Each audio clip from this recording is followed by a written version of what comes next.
Sadhguru. I'm a student from science background. Most of the religions in this world proclaims that the God has created human beings. But our evolutionary science is saying that human beings have come from monkeys. Which one should I believe in? What do you feel closer to? Being a human, I think that I have evolved from humans. See, if you are someone who is on a reverse gear, then you must choose the first one. Your religious people telling you came from God because you're going in that direction, better not go in the direction of a monkey. Go back to God. But if you're planning to evolve, then better go with Darwin, because is there room for evolution for you, or are you super evolved already? I'm asking. There is a room for evolution. Huh? There is room for evolution. If there is room for evolution, that means there is a possibility that you can become a better man than what you're today. So if you're going in forward gear, go with Darwin. If you're in reverse gear, go with God. Yes, because if you want to go on that path, that needs devotion. Devotion means, the word devotion comes from the word dissolution. You want to dissolve into your object of your object of devotion, whatever it is, you want to dissolve into it. So, in a way, it is a way of making yourself less and less and less so that you become nothing, literally. It's a wonderful way to live. It is not sounding good when you speak in language that you want to become less and less. No, when you become really nothing, you become limitless also.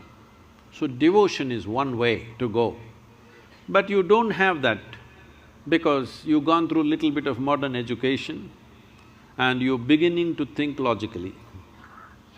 Now, if you think logically, naturally you can see life has evolved on this planet, there's no question about that. So if you want to go forward, you must see, just behind you is the monkey. One step backward, you will be right there. Better you move forward quickly. Because some of the scientists are saying today that the DNA difference between you and a chimpanzee is only 1.23%. 1.23% is not much of a difference, isn't it?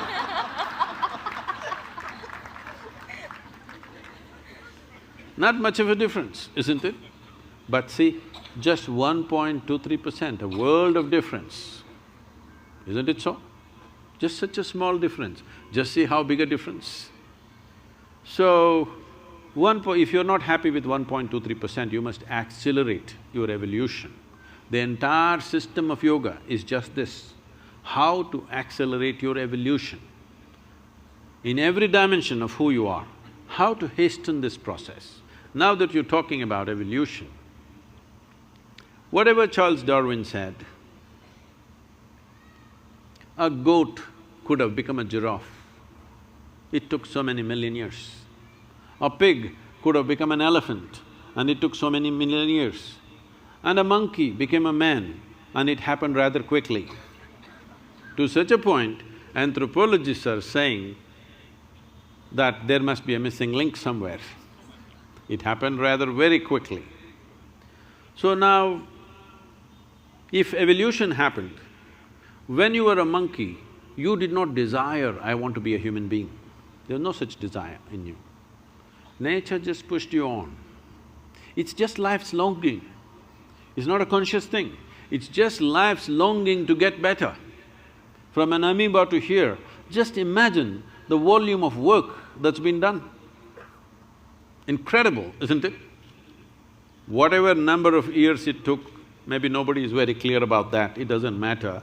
Because it is 1 million years, 10 million years, it doesn't matter. With our lifespan, 1 million is as good as 100 million. So it doesn't really matter except for academics. Whatever amount of time it took, from a single-celled creature to the human being, what a tremendous amount of work has been done. But now you've been rendered in a space where your evolution has to be conscious. 15,000 years ago, over 15,000 years ago, Adi Yogi said this. When his seven sages asked, his seven disciples asked this question, how did life happen? You have heard of the 9 avatars. What are they? Matsya, Kurma, Varaha, Vamana, Narasimha, Parashurama, Rama… Not bad, from Andhra Pradesh. Krishna, Buddha, Kalki. So, please look at what he is saying. This is very much in parallel with what Charles Darwin is saying. First is fish, Matsyavatara. Next is amphibious, turtle. Then he's skipping all the other small forms and coming to the mammals. The first mammal we're talking about, a boar or a pig. Among all the mammals, you will find, I can go into a lot of explanations, but there are people who hunt pigs. Wild boar hunters and eaters are right here. They know the hardest animal to kill is always a boar because it's so rooted in the body. Even today, if you behave badly, the girls will say, he's like a pig. Yes or no? So if something is very crude, you say it's like a pig.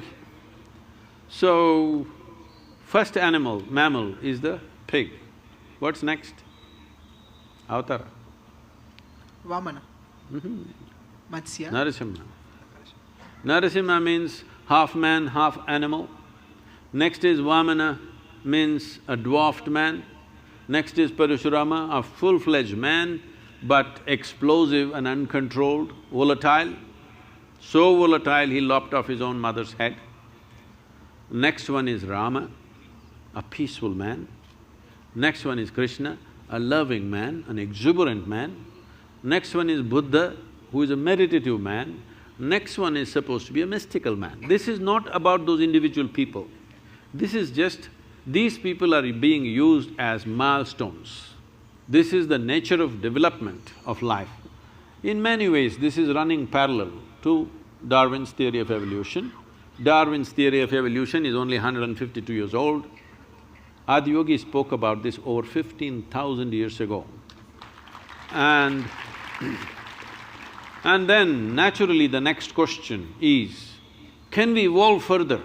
Because you find right now when you want to study for your examination, you wish you had little more brain. Hello? Does it happen or no? So naturally question, can I evolve further? If a single-celled animal can become this much, can I go further? So Adi Yogi said this. This is… modern neurologists are saying the very same thing in a different language. Adi Yogi said, considering the nature of the solar system and the arithmetic, I will not go into the elaborate arithmetics of this, the way the planet, the moon, the sun, these three are very important. There are other six which are also playing an important role, but these three are most important. The planet Earth, the moon and the sun. This is why the entire yogic system is around these three aspects. These three have significant roles. Unless something fundamental about the solar system changes, he said, your body cannot evolve further, but you can evolve consciously. When we say we can evolve consciously, I can show you, or we can take you as an experiment if you're willing. Yes. Huh? We can put you on something and show you that your very fundamental genetics will change within a matter of 3 to 9 months by doing certain things with your system. If you know, if you're willing to give yourself to a certain discipline, your very genetics can be altered, your level of intelligence can be changed, the way you experience life can be changed. So he said, you can evolve consciously, but physically you cannot evolve unless something about the planetary system changes. Modern neurologists are saying something very similar. I will not go into the detail because of the time, but you can evolve. So, if you're going forward, choose Darwin. If you want to go backwards, backwards is not a bad place. If you want to go backwards, Don't think backwards is a negative thing, no. If you want to dissolve, you go towards God. If you want to evolve, this is one way. These are two different ways of doing the same thing.